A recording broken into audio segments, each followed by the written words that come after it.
Hey everyone, I'm Amelia, 28 years old and working as a social worker. And let me tell you, I have the best little brother in the world, Jake. He's 16 now, and even though we're not related by blood, he's been my partner in crime ever since my dad adopted him when he was just a little kid. Life was pretty great, until my dad married Victoria 3 years ago. From day one, that woman had it out for Jake. Nothing he did was ever good enough. He's not really part of this family, she'd say when she thought I couldn't hear. We should focus on having our own children. My dad, Robert, has been no help at all. He always takes her side, saying, "Amelia, honey, Victoria's just trying to adjust. Give her time." Yeah, right. 3 years is plenty of time to stop being a jerk to a teenager. Thank God for my best friend Nate. We work together at social services, and he's been my rock through all this. "You've got to stand up to her," he told me over coffee one day. "Jake needs you in his corner." I sighed, I know Nate, but every time I try, Dad jumps in to defend her. I feel like I'm fighting a losing battle. Things got even more complicated last month when Jake's biological mom, Sarah, showed up out of nowhere, suddenly wanting custody. I thought, where have you been for the past 12 years, lady? But the real kicker came at our last family dinner. Victoria was in rare form that night. With her voice dripping with fake sweetness, she looked straight at Jake and said, "So Jake, I hear your real mother's back in town. Bet you're excited to go live with her, huh?" I saw Jake's face fall. "Victoria? I don't even know her. This is my family." But Victoria just laughed. "Oh, sweetie, let's not kid ourselves. You know you don't really belong here." I saw red. "That's enough, Victoria. Jake is as much a part of this family as anyone else." Dad jumped in, of course. "Amelia, don't raise your voice. Victoria's just stating facts." I couldn't believe what I was hearing. Facts? The fact is Jake is my brother. Period. Victoria smirked. "Blood is thicker than water, dear. You'll understand when you have real children of your own." That was it. I shot up, my chair screeching against the floor. "Come on, Jake. We're leaving." As we drove away, Jake stared out the window, quiet. "Ames," he finally said in a small voice, You don't want me to leave, right?" My heart broke. "Never, kiddo. You're stuck with me, whether Victoria likes it or not." Little did I know, things were about to get so much worse. Victoria wasn't just mean, she was dangerous, and she was about to show her true colors in the worst way possible. The custody hearing was fast approaching, and Jake was a bundle of nerves. We spent the whole week prepping, going over potential questions and scenarios. "What if I mess up?" Jake asked, pacing around my apartment. "What if Sarah wins?" I grabbed his shoulders. "Hey, you've got this. Just be honest, okay? The judge will see how much Dad and I love you." He nodded, but I could still see the doubt in his eyes. That night, we ordered pizza and tried to relax, watching dumb comedies until late. As Jake headed to bed, he gave me a hug. "Thanks, Ames, for everything." I ruffled his hair. "That's what big sisters are for, squirt." The next morning, I woke up to the sound of retching. I rushed to the bathroom to find Jake hunched over the toilet, his face pale and sweaty.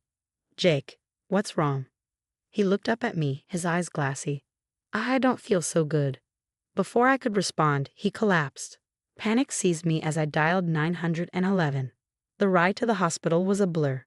Jake was barely conscious, his body shaking violently. The doctors whisked him away, leaving me pacing the waiting room. After what felt like hours, a doctor approached me. "Miss Carter, your brother is stable, but we're concerned about the nature of his symptoms. We suspect he may have ingested a toxic substance." My blood ran cold. "You mean he was poisoned?" The doctor nodded grimly. "We're running tests to confirm, but yes, that's our current theory." I felt like I was in a nightmare. Who would want to hurt Jake? And then it hit me. The custody hearing. My hands shook as I called Dad to tell him what happened. While I waited for him to arrive, I overheard a familiar voice in the hallway. It was Victoria, talking to someone on the phone. "Yeah, the brat won't make it to the hearing now. Serves him right, trying to weasel his way into our family." I felt sick. She couldn't mean, but deep down, I knew. Victoria had done this. When Dad arrived with Victoria in tow, I couldn't hold back any longer. I confronted her right there in the waiting room. "How could you?" I hissed. "He's just a kid." Victoria's face twisted into an ugly sneer. I don't know what you're talking about, she spat. I heard you on the phone. You poisoned Jake to stop him from going to the hearing. I accused. Dad stepped between us, his expression hard. Amelia, that's a serious accusation. Victoria would never. Oh, please. Victoria scoffed, cutting him off. Even if I did, which I'm not saying I did, he's not really family. He's just some stray your ex-wife picked up. I lunged at her, but Dad grabbed me, holding me back. You're lying. I shouted, my voice shaking with anger. Jake is more family than you'll ever be. Dad looked bewildered. Amelia, calm down. I'm sure this is all a misunderstanding. I stared at him in disbelief. A misunderstanding. Jake is in there fighting for his life, and you're defending her. Victoria, ever the actress, burst into crocodile tears. Robert, I would never hurt Jake. Amelia's just upset and lashing out.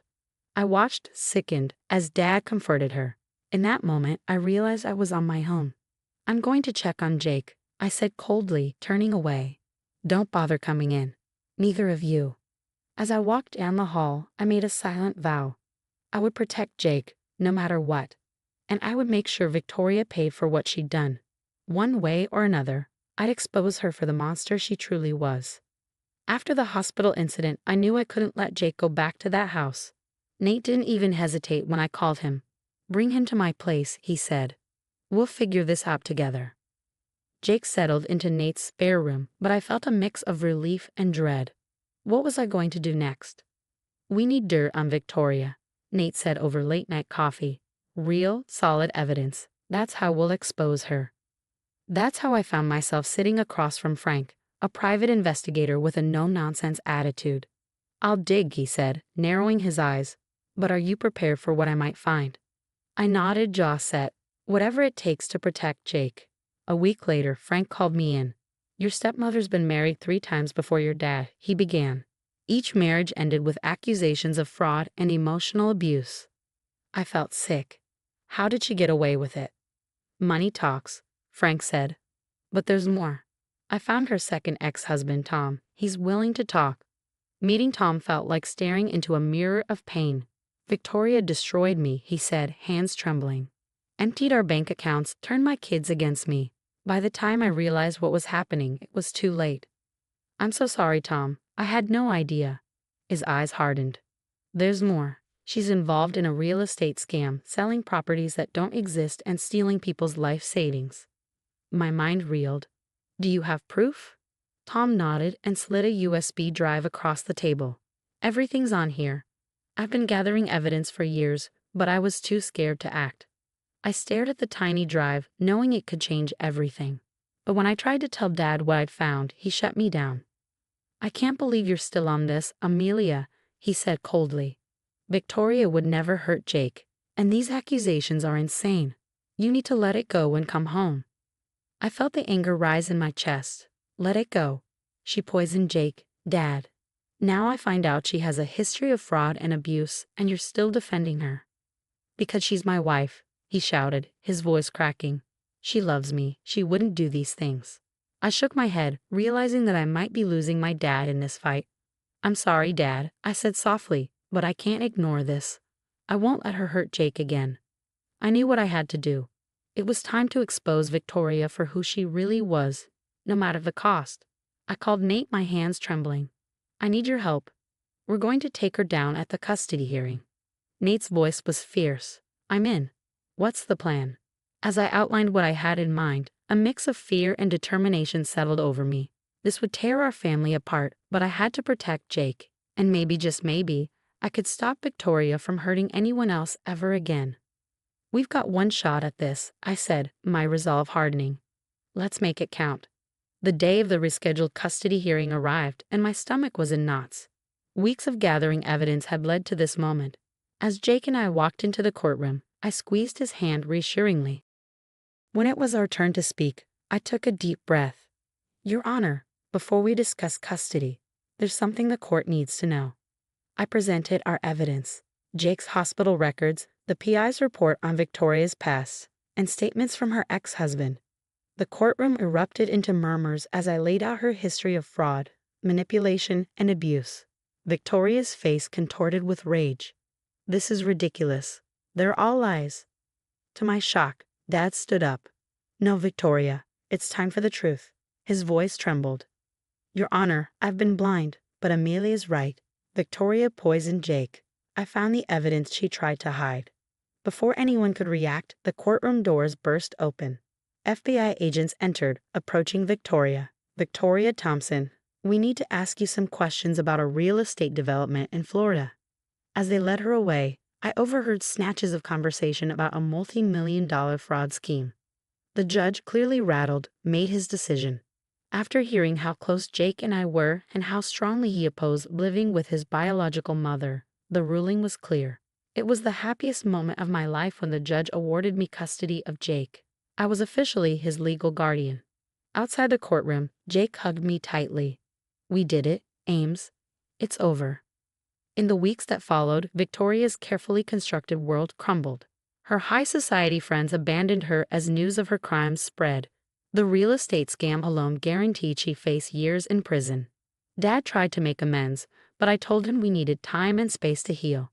Jake and I focused on rebuilding our new life. We both attended therapy to work through the trauma, and I even started a support group for people from fractured families dealing with toxic relatives. We met weekly, sharing stories and offering comfort. It wasn't always easy, but watching Jake thrive made everything worthwhile. One afternoon, Dad called. Amelia, please. Victoria's lawyer reached out. She wants to apologize, to make things right. Can't we try to work things out as a family? I took a deep breath. No, Dad, some things can't be forgiven. Jake and I are happy now. We're safe, and that's what matters. As I hung up the phone, I felt a sense of peace. We'd been through hell, but we'd emerged stronger. Now we were finally free to be the family we were always meant to be. Looking over at Jake, diligently doing his homework at the kitchen table, I smiled. The road ahead might not be easy, but together we could face anything. And that was all that mattered. Now, here's a challenging question for you. If you were in Amelia's position, would you ever consider reconciling with your father, given his role in enabling Victoria's abuse? Or do you believe some betrayals are too deep to forgive, even when it comes to family? This is a complex moral dilemma. On one hand, forgiveness could lead to healing and rebuilding a relationship with a parent. On the other, his failure to protect Jake and his initial disbelief of Amelia caused significant harm and trauma. What would you do? Is there a point where family loyalty should be abandoned for self-protection? Or is there always hope for redemption and reconciliation? Share your thoughts in the comments.